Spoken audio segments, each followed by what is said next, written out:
Hello বন্ধুরা, দেখো আজকের মক টেস্টের ৫টা প্রশ্ন। তার মধ্যে প্রথম প্রশ্ন কি বলছে, এ shopkeeper after allowing A discount of 14%, ঠিক আছে 14%, marked price of a sewing machine allows a discount of 10% on the discounted price. Selling price বলেছে আমার 3483, তাহলে মার্ক প্রাইস কত? ঠিক আছে, তাহলে সাকসেসিভ ডিসকাউন্ট হচ্ছে 14% আর 10% সাকসেসিভ ডিসকাউন্ট। তো ঠিক আছে, অ্যাকচুয়ালি আমি যদি ডিনোট করে দিই, ঠিক আছে, যদি সাকসেসিভ ডিসকাউন্ট আমি ডিনোট করে দিই আজ, ঠিক আছে,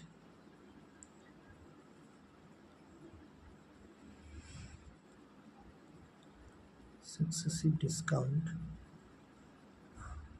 ঠিক আছে, অফ 14% অ্যান্ড 10%।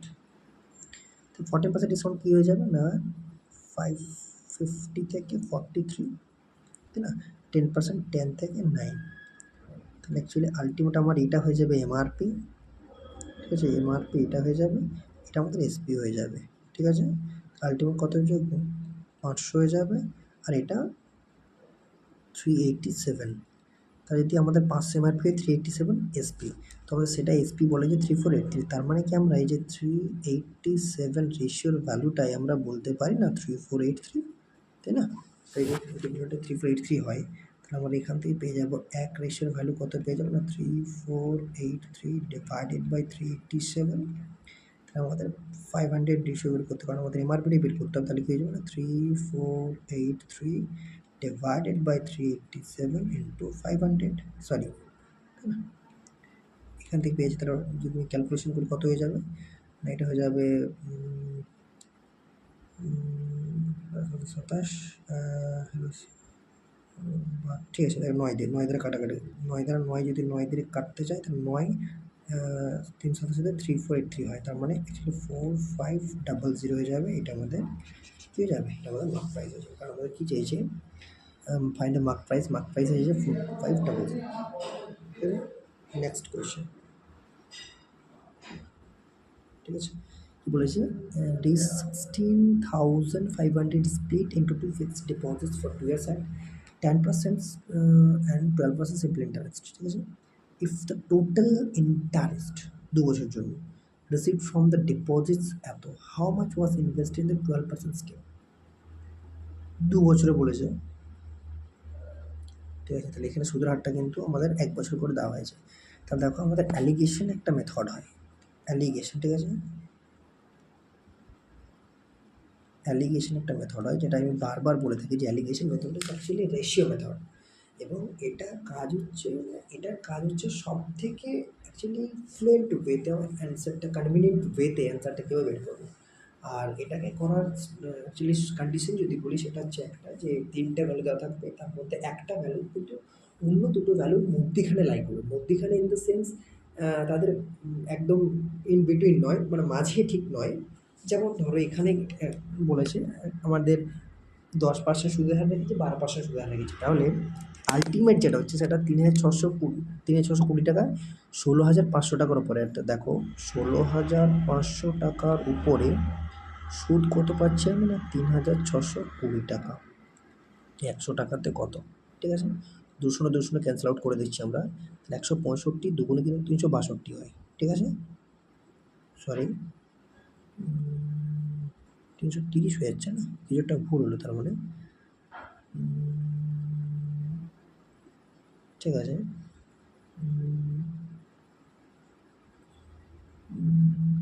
এটা দেখো এবারে এটা হয়ে গেল, তাহলে আলটিমেট কি 3620/165। এবার এই যে টাকাটা, এই টাকাটা এই সুদহারটা কিন্তু 1 বছরে নয়, এটা একটা 2 বছরে পেয়েছি, তাহলে সুদহারটাও ডিভাইডেড বাই 2 হয়ে যাবে 1 বছরে বের করতে হলে, তাই না। তাহলে দেখো এখান থেকে 2 18 36, 2 10 20, 165, ঠিক আছে। তাহলে কিন্তু কী পেয়ে যাচ্ছি আমরা 5 36 180, 5 দুগুণে 10, 362, ঠিক আছে। এবারে 5 3 15, 5 3 15, 33, তাহলে 33, ঠিক আছে, মানে 362/33, এত পার্সেন্ট সুদের হার, ঠিক আছে। তাহলে দেখো এখন যদি 33 দ্বারা গুণ করি এটাকে, অর্থাৎ প্রথমে, বা যদি আমরা দেখো প্রথমে আমাদের 10% সুদের হারে রেখেছে, 12% সুদের হারে রেখেছে, তারপর আলটিমেটটা 362/33% সুদের হারে পাচ্ছি আমি। তা 33 যদি গুণ করে দিই সবগুলোকে, যদি 33 দ্বারা গুণ করে দিই আমরা, তাহলে কী পেয়ে যাবো দেখো, ঠিক আছে? যদি 33 দ্বারা গুণ করে দিই সবগুলোকে, তাহলে আমরা আলটিমেট কী পেয়ে যাচ্ছি না, এটা পেয়ে যাচ্ছি 330, এটা হচ্ছে ঠিক আছে 33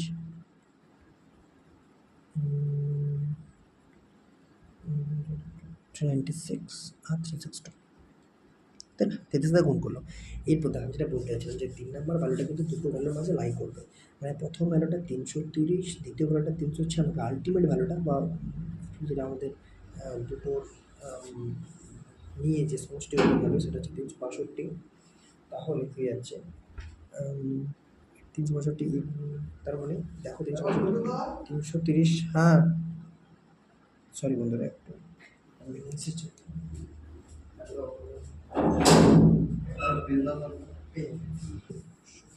সমস্যা ছিল। তো যাই হোক, আমি যেটা বলতে চাচ্ছিলাম যে 362 কিন্তু 330 থেকে বড়, 396 থেকে ছোটো, তাই না? তাহলে ক্যালকুলেশন করি, ঠিক আছে? তাহলে এটা ডিফারেন্স, এখান থেকে এটা ডিফারেন্স হবে, এদিকে মানটা বার হবে, এখান থেকে এটা ডিফারেন্স হবে, এখানে মানটা বার হবে। তাহলে 362 330 যদি হয় তাহলে অ্যাকচুয়ালি 32 ডিফারেন্স হয়ে যাবে, আর 396 362 ডিফারেন্সটা কত হয়ে যাবে না 34, তাই না? 34, তাহলে 17:16 এটা আলটিমেট ভ্যালু বার হবে, ঠিক আছে? তার মানে এর অ্যাকচুয়ালি 12% সুদের হারে যে টাকাটা 16:, 10% সুদের হারে যে এটা 10% সুদের হারে, এটা 12% সুদের হারে, তাহলে এই সাইডটা আমার 12% সুদের হারে টাকা পেয়ে যাবে, এই সাইডটা আমার 10% সুদের হারে। তাহলে কী চেয়েছে আলটিমেট অ্যান্সারটা, how much was invested in 12% scheme, তাহলে 12% সুদের হারের টাকাটা, তাহলে এই ধারের টাকাটা, এবার টোটালটা কত 16,500 টাকা।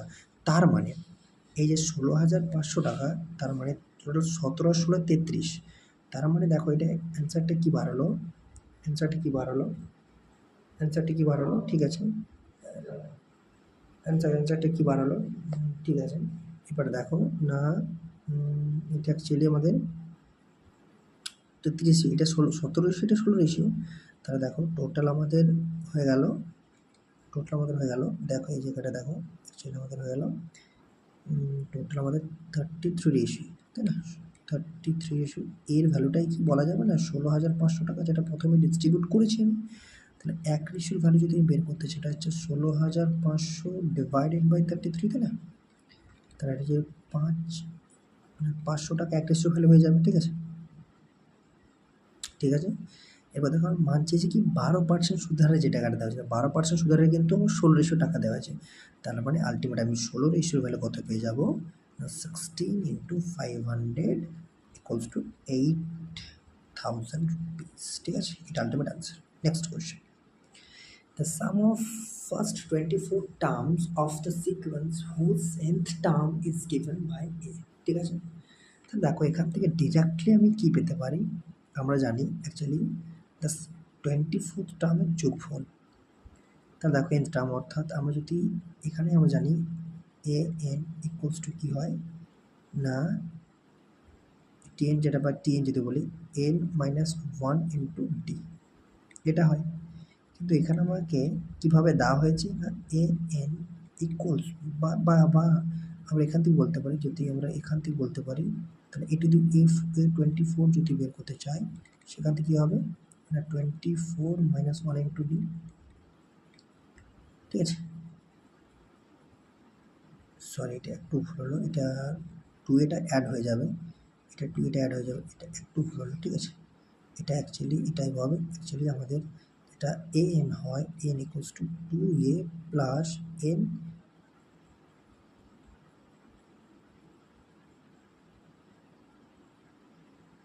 a plus n - 1 × d। Sorry বন্ধুরা একটু, ঠিক আছে?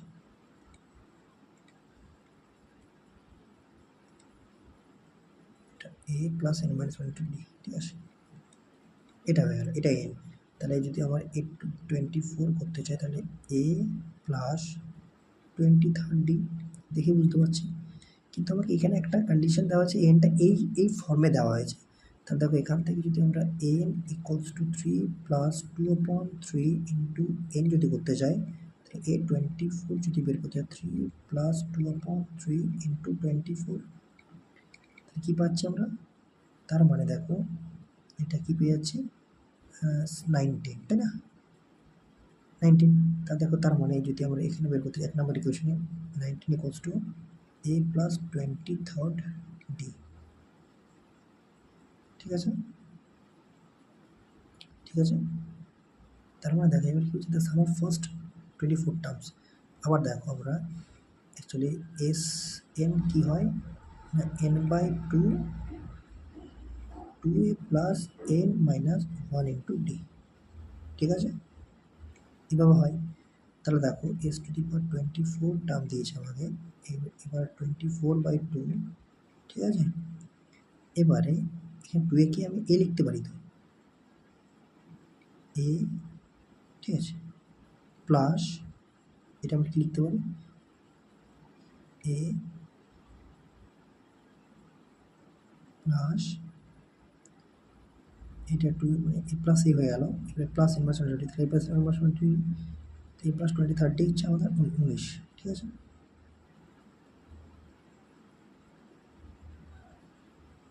আর মানে এখানে দেখেই বুঝতে পারছি যে এটা হয়ে যাবে 3, ফার্স্ট টার্মটা 3।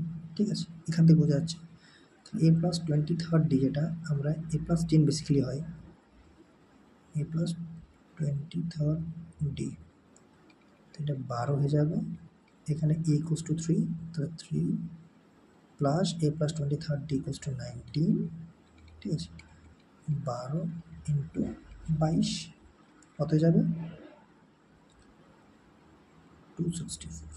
ঠিক আছে, এটা আমাদের আলটিমেট আনসার 264। ঠিক আছে, নেক্সট কোয়েশ্চেন।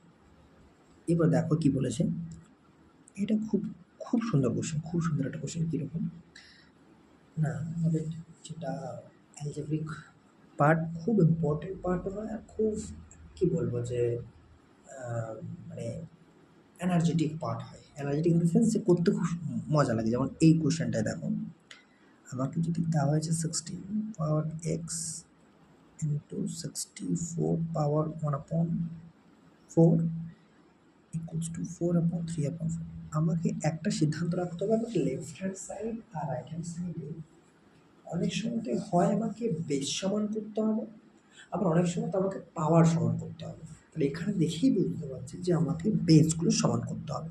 তাহলে যেহেতু আমাকে রাইট হ্যান্ড সাইডে 4 আছে, তার মানে 4টা বেশি প্রেফারেবল হয়ে যাবে।